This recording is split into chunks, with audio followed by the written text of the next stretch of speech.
Hi guys, welcome to my channel. ये मुकेश अंबानी की price कितनी है, पैसे कितने हैं, इनकम देखेंगे गाइस इनकी। शुरू करते हैं वीडियो। करोड़ 92 लाख रुपए कमा चुके होंगे। जी हाँ, सिर्फ 10 मिनट में करीब 2 करोड़ रुपए। आजकल हर तरफ मुकेश अंबानी के बेटे की शादी के चर्चे हैं, जिसमें दुनिया भर से मुख्तलिफ सेलिब्रिटीज ने शिरकत की। दुनिया के टॉप परफॉर्मर्स, क्रिकेटर्स और मूवी स्टार्स ने शिरकत करके शादी को 4 चांद लगा दिए। ये तो सब जानते हैं कि ये तमाम स्टार्स फ्री में नहीं बल्कि भारी पैसे लेकर आए हैं। सिर्फ जस्टिन बीबर की ही बात की जाए तो उन्होंने चंद मिनट्स की परफॉर्मेंस के 80 करोड़ इंडियन या 280 करोड़ पाकिस्तानी रुपए लिए हैं। अब यहाँ पर हर एक के जहन में यही सवाल आता है कि मुकेश अंबानी एशिया के सबसे अमीर आदमी तो हैं, लेकिन इन्होंने इतना सारा पैसा कमाया कैसे? 10,370 अरब रुपए। क्या है इनकी कमाई का असल जरिया जो इनको पूरे एशिया का अमीर तरीन इंसान बनाता है?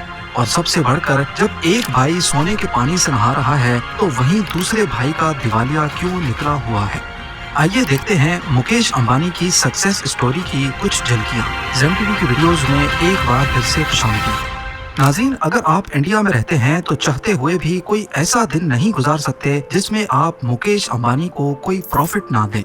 टेलीकॉम सेक्टर हो, पेट्रोलियम, क्रिकेट या रिटेल सेक्टर, मुकेश अंबानी की रिलायंस इंडस्ट्रीज हर जगह फैली हुई है और आपका दिन में मुकेश अंबानी के किसी न किसी बिजनेस से वास्ता पड़ता ही रहता है। लेकिन इस सब की शुरुआत मुकेश अंबानी ने खुद नहीं बल्कि उनके बाप धीरूभाई अंबानी ने की थी। 1950 में धीरूभाई अंबानी गुजरात से एक अच्छी जॉब के लिए यमन चले गए। उन्होंने 8 सालों तक इंपोर्ट एक्सपोर्ट के एक कारोबार में क्लर्क की नौकरी की और इस कारोबार को करीब से समझने की कोशिश की। 8 सालों के बाद 1958 में वो वापस इंडिया आए और इस बार उनके पास एक बिजनेस आइडिया मौजूद था। उन्होंने ट्रेडिंग बिजनेस स्टार्ट किया जिसे रिलायंस कमर्शियल कॉरपोरेशन का नाम दिया गया।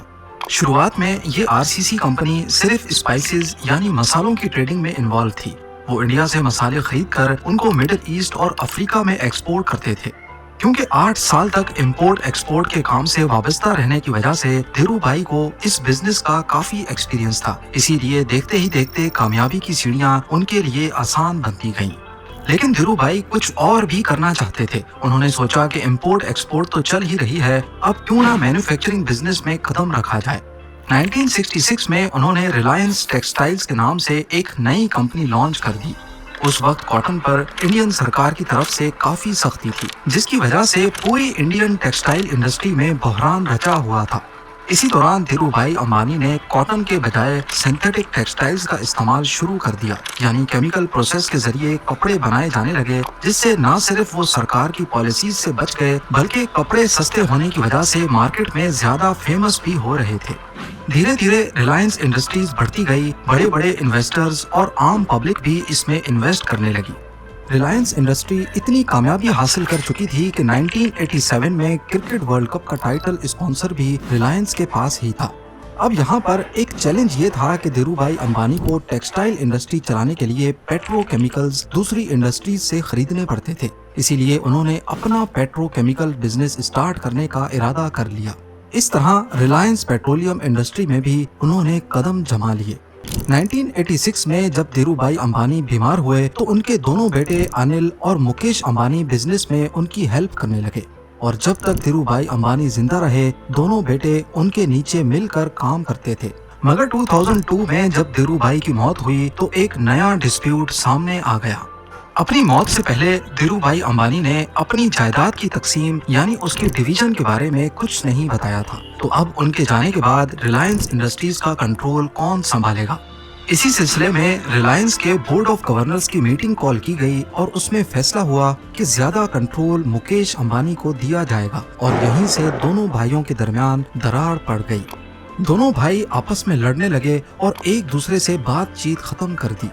लेकिन उनकी मां से ये सब ना देखा गया और उन्होंने फैसला किया कि दोनों भाई बिजनेस को आधा आधा डिवाइड कर लें और अपना अपना काम करें।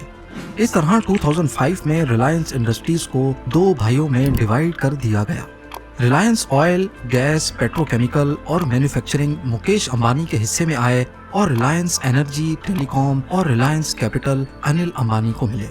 इस तरह ये प्रॉब्लम तो सॉल्व हो गई, लेकिन दोनों भाइयों के दरमियान इख्तलाफात फिर भी चलते रहे और कई बार ये मामलात कोर्ट तक भी जा पहुंचे।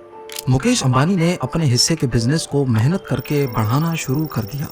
उनके हिस्से में जो जामनगर पेट्रोलियम रिफाइनरी आई थी, उन्होंने उसकी प्रोडक्शन को बढ़ाकर उसमें state of the art manufacturing facilities install करके उसे दुनिया की सबसे बड़ी पेट्रोलियम रिफाइनरी बना दिया। सिर्फ यही नहीं, बल्कि इस इंडस्ट्री में एक और नई रिफाइनरी को भी शामिल करके रिलायंस पेट्रोलियम का प्रॉफिट मजीद बढ़ा दिया। उसके बाद मुकेश अंबानी ने रिटेल इंडस्ट्री में भी कदम रख दिया, जिसके चलते भारत में एक इनकलाब बर्पा हुआ और पूरे इंडिया में स्मार्ट बाजार के नाम से डिस्काउंटेड स्टोर्स और सुपर मार्ट्स खोले गए, जहां कंज्यूमर्स को तमाम आइटम्स डिस्काउंटेड रेट्स पर एक ही जगह पर मिल जाया करते थे। 2008 में जब क्रिकेट की सबसे बड़ी लीग इंडियन प्रीमियर लीग का आगाज हुआ तो मुकेश अंबानी इसमें भी कूद पड़े। आईपीएल की सबसे महंगी टीम मुंबई इंडियंस को खरीद लिया और ये टीम अगले कई सालों तक आईपीएल की मोस्ट वैल्यूएबल टीम रही। यहाँ तक कि जब कोरोना के दिनों में खाली स्टेडियम्स में मैचेस करवाए गए, तब भी मुंबई इंडियंस ने रिकॉर्ड प्रॉफिट जनरेट किया। 2016 में मुकेश अंबानी ने टेलीकॉम इंडस्ट्री में कदम रखा और ये कदम इतना भारी था जो टेलीकॉम इंडस्ट्री के दूसरे कॉम्पिटिटर्स को कुचलने वाला था।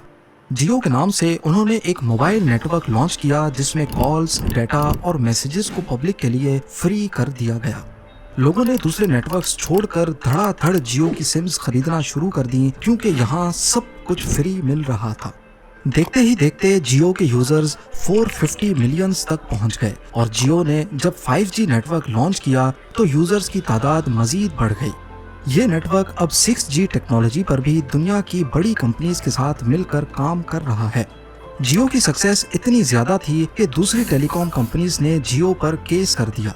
उनका कहना था कि जियो अपने कंज्यूमर्स को सब कुछ फ्री दे रहा है, जिससे मार्केट में कंपटीशन खत्म हो रहा है। इससे आप अंदाजा लगा सकते हैं कि जियो ने बाकी टेलीकॉम कंपनीज को किस हद तक हिट किया था। जियो ने बाद में फ्री सर्विसेज खत्म करके बहुत ही कम चार्जेस पर कॉल्स और डेटा प्रोवाइड करना शुरू कर दिया, जिससे दूसरी कंपनीज को भी अपने रेट्स कम करने पड़े और आज इसी वजह से इंडिया में इंटरनेट बंडल्स दुनिया के सस्ते तरीन रेट्स पर मिलते हैं। 2024 में मुकेश अंबानी ने इंडिया की सबसे बड़ी मीडिया कंपनी बनाने का भी ऐलान कर दिया, जिसके लिए उन्होंने अमेरिकन एंटरटेनमेंट जायंट डिज्नी के साथ $8.5 बिलियन का कॉन्ट्रैक्ट भी साइन कर लिया है।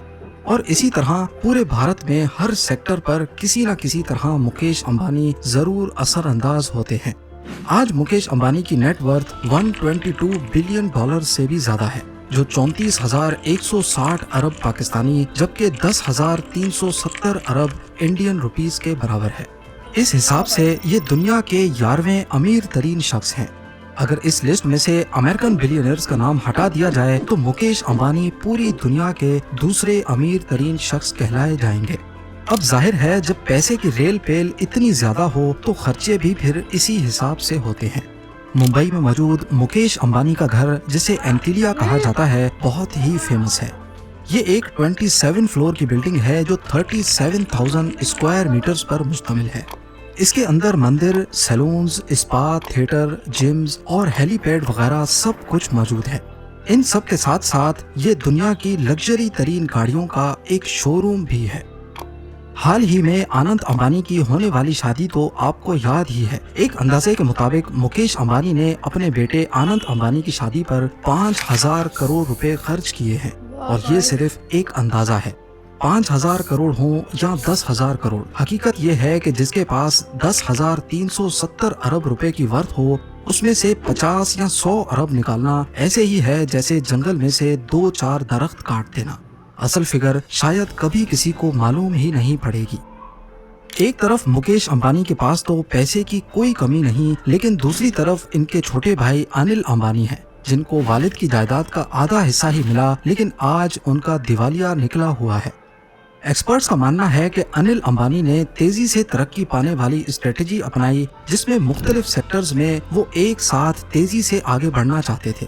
इस स्ट्रेटेजी की वजह से उनके खर्चे बढ़ गए, लेकिन जितना खर्चा हुआ उतना प्रॉफिट नहीं आ पाया। दूसरा रीजन ये था कि अनिल अंबानी का ग्रुप इंडस्ट्री के मंजे हुए खिलाड़ियों से टक्कर ले रहा था। मिसाल के तौर पे रिलायंस कम्युनिकेशंस मार्केट में मौजूद एयरटेल, वोडाफोन और जियो से मुकाबला नहीं कर पाई और फाइनली बैंकरप्ट हो गई। तीसरा ये कि अनिल अंबानी की इन्वेस्टमेंट करने की पसंद और उनकी टाइमिंग हमेशा गलत साबित हुई। और सबसे बढ़कर अनिल अंबानी के ग्रुप ने खुद को डाइवर्स नहीं किया, यानी इस ग्रुप की ज्यादा आमदनी हाई रिस्क वाले सेक्टर से जुड़ी थी, जैसा कि इंफ्रास्ट्रक्चर और टेलीकम्युनिकेशंस। जब बिजनेस मुख्तलिफ सेक्टर्स में फैला होता है तो बुराई आने के वक्त उनके पास किसी न किसी सेक्टर का सहारा मौजूद होता है। इन सब मामलात के साथ साथ अनिल अंबानी मुख्तलिफ लीगल मसलों में भी फंसे रहे। रिलायंस कम्युनिकेशंस ने एरिक्सन कंपनी के कुछ पैसे वापस करने थे और ये मामला मुंबई कोर्ट तक आ पहुंचा।